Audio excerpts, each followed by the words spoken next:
Hey everyone, good morning. So, magto-talk show tayo. Really? Natawan mo ko sa really ni Daddy. So, Kuya DM will be asking the both of us 5 questions about life, family. So, this is going to be the first time we will be doing this. Pwede naman Bisaya ang sagot, pwede Tagalog, pwede Ilocano. Whatever you like, Daddy.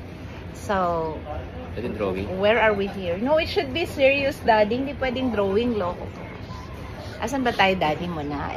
Sabihin natin kung nasan tayo. Hindi maganda yung background natin. Nasa ano kami? Nasa likod bahay lang. Nandito kami ngayon sa Baguio. Okay, so ready ka na, Daddy? Huwag yung drawing yung sagot, Daddy. Dapat medyo totoo. Okay. Ang daya, naka-shades. Medyo lang. Ako din mag-shades ako, Daddy, dali. For the sake of ano. Parang wala shades mo. How about you? Do you have shades? Sa godan. Sige, walang shades. Okay. So, start with the first question, Kuya. We'll answer first. Diyan po tayo, Daddy. Dali, bato, pick. Ano? Bato, pick. Ah, Daddy will answer first. Come on. First question, make it louder. First question, if finances weren't a factor, what would you do for a living? Wala dahil super yaman mo na. So, what will you do for a living? If finances is not a factor.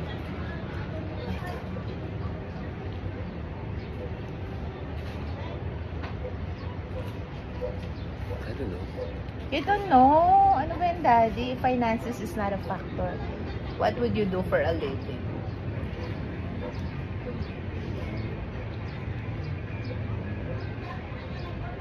Oh, Dad, that's too long.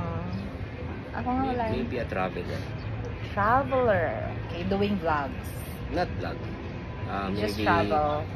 Keep on yes. traveling. Yes. Then, recording everywhere. Everything and everywhere. And you just have to keep it for yourself. You can make a page dedicated to Travel vlog. Okay. For me, if finances is not an issue, what would be my... I think if money is really not an issue, I will not work. That's simple. I will just be a plain housewife, a Disney princess at home. Right, Daddy? That's my dream job, to be a Disney princess. Okay, second question. Come on. Second question, what's one change you could make to live a more regret-free life? What change? Something controllable or anything? Anything. So, whether it's controllable or not. Yes. Ay, dali, bato, pick. You go first. Muna, Wala kanina eh. no. Sige. What change? What change would I do? Probably regret-free life. If I could turn back time, Kuya DM, I think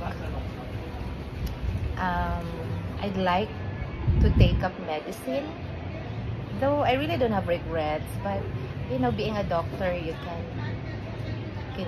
save a lot of people, you can save a lot of lives, and it's one of the most respectable profession, di ba? So yun, kaya lang kasi pasmado ako eh, so I think yun yung dapat i-change. Paano not to be pasmado dahil? Paano alagaan yung kamay para hindi pasmado? So, siguro kung naging doktor ako ng pasmado, delikado din yan, ha? Magkamali ako ng opera. So, I think that part, really having that skills to be a doctor, yung hindi pasmado, no, para pag naging doctor ka, diba, you will be able to do your job well. Okay, you, Daddy? Things you can Change to live a regret-free life. Maybe I will start first with my health. I'll be more intentional during my younger years. How to be intentional. You know, you take care of yourself even at a young age. And then relationships, family relationships, parents. You don't have a problem with your family relationships. No, I think that should be mine. You can still improve it, you know. I think that this answer should be my answer, diba? Relationships. Then of course, career-wise, maybe I should stick working in the Philippines. So you regret working abroad, Daddy? A bit, not totally, but a portion of it. Oh, third question. Come on. Do you Third- like the answers, Kuya? Third question, what is one moment that you'd like to relive again? Okay, and cut why? muna natin kasi haba na ng video. Part 2 tayo, guys.